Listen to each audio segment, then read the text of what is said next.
Halo Sobat Easy Stock, ketemu saya lagi. Kali ini kita ingin membahas, ini sebetulnya buku e-book ya, elektronik digital buku. Judulnya Strategi Lo Keng Hong Menghindari Saham-Saham yang Bermasalah di Bursa Efek Indonesia.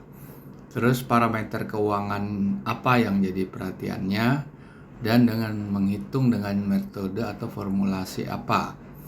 Jadi ini kita bahas karena menarik ya, banyak emiten-emiten yang sebetulnya bikin para investor pemain saham itu boncos, seperti Waskita Karya, Garuda Indonesia,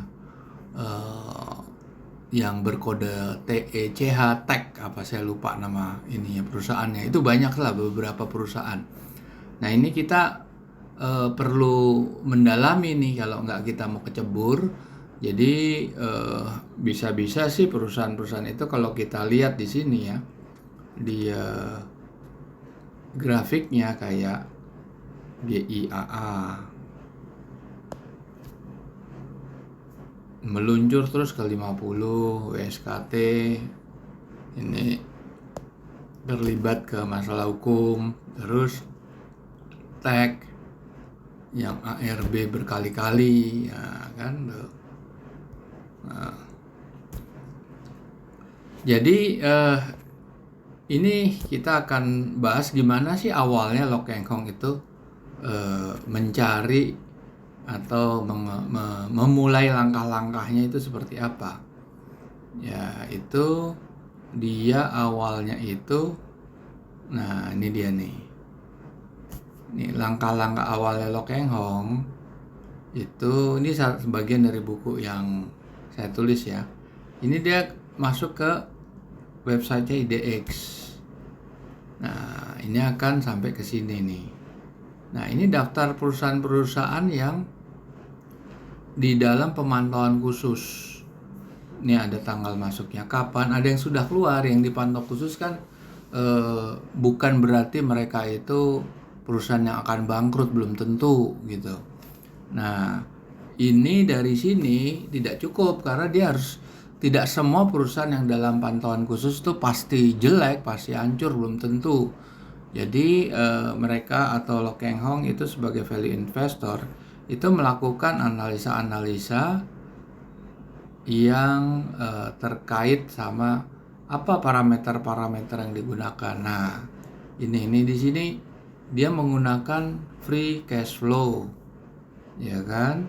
Terus dia ini ada penjelasannya nih, dikupas lah buku ini, free cash flow gunanya apa, kenapa pentingnya, kesimpulannya. Terus nilai aset lancar bersih per saham atau net current asset value. Nah ini juga ada nih formulasinya. Oke, terus ada lagi yang disebut, nah ini ada perbandingan capex dengan modal kerja bersih. Nah terus ini definisi nilai going concern atau going concern value. Terus ada lagi di sini apa nih, mengevaluasi perusahaan dengan rasio to book value. Di sini juga ada net current asset ya. Bukan net current asset, tapi net working capital. Di sini ada juga nih di sini. Jadi termasuk ada nilai likuidasi. Inilah yang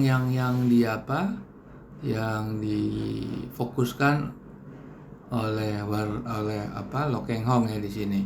Nih modal kerja, apa itu modal kerja?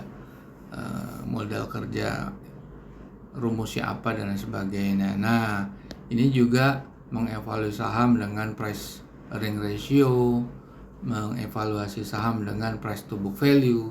Oke, ini yang dilakukan oleh Lo Keng Hong, sehingga Lo Keng Hong itu mencapai pada suatu konklusi seperti ini. Ini analisa saham-saham yang bermasalah itu adalah nomor 1 ya, emiten yang belum merilis laporan keuangan sejak tahun 2020. Mungkin terakhir tuh 2019 atau 2020, tapi bukan laporan tahunannya. Itu kan namanya sangat mencurigakan, dan itu rata-rata technically udah bangkrut sebetulnya. Terus emiten yang belum merilis laporan keuangan tahunan, ini kan sebetulnya laporan keuangan udah Q1, tapi laporan tahunan aja belum dirilis gitu. Nah, itu yang masuk kategori yang defisit modal kerja, defisit neraca, atau tadi yang disebut net current asset value, itu defisit neraca dan free cash flow. Terus ketiga, emiten yang sudah merilis laporan keuangan Q4 yang masih surplus, ada surplus ya, modal kerja surplus, tapi defisit neraca dan net asset value. Terus emiten yang defisitnya modal kerja, asset value, dan free cash flow tuh defisit semuanya. Nah, ini ada nih berapa kelompok di sini. Nah, ini sudah di summary nih, ada di bukunya. Nah, pengecualian sama Garuda. Garuda itu di sini dia punya free cash flow-nya positif, tapi net working capital-nya itu negatif. Coba gini, perbandingan antara free cash flow dengan net working capital cuma dia mengcover 7%. Jadi nggak mungkin bisa nutup ini utang defisit modal kerjanya yang defisit 14 triliun itu ditutup sama sama free cash flow yang nggak sampai 1 triliun. Dan juga belum defisit neracanya atau net asset value yang defisit. Jadi dibandingkan dengan total utang ada 105 triliun. Oke. Jadi itu bisa dicari di sini ya. Anda kalau mau cari nih bukunya Lo Keng Hong di Google Play Store. Nah, Google Play Book.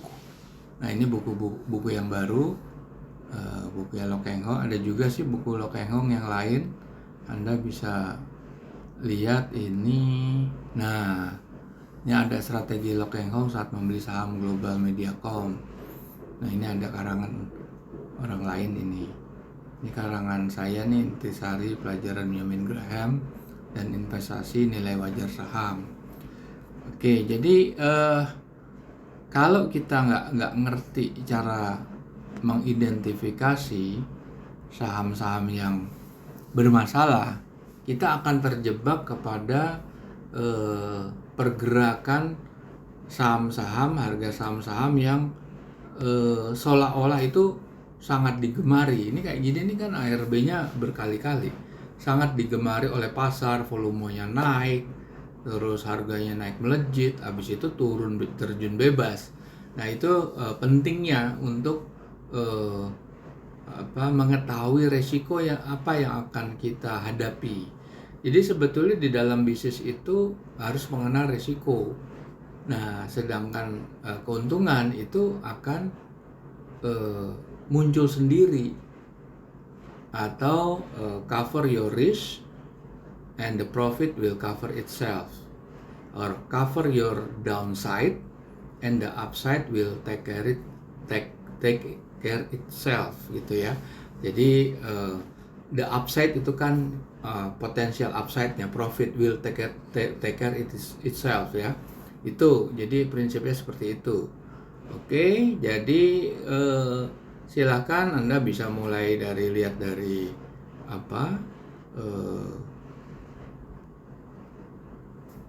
list daripada daftar emiten yang dalam pemantauan oleh Bursa Efek. Anda bisa buka di websitenya. Untuk lebih memperdalam, Anda bisa cari bukunya Lo Keng Hong, karangan terbaru saya, yaitu yang tadi untuk ini strategi Lo Keng Hong menghindari saham-saham bermasalah. Ada selain di Google Playbook, ada di gramedia.com, ada di Tokopedia atau Bukalapak. Oke, kita jumpa lagi di lain kesempatan.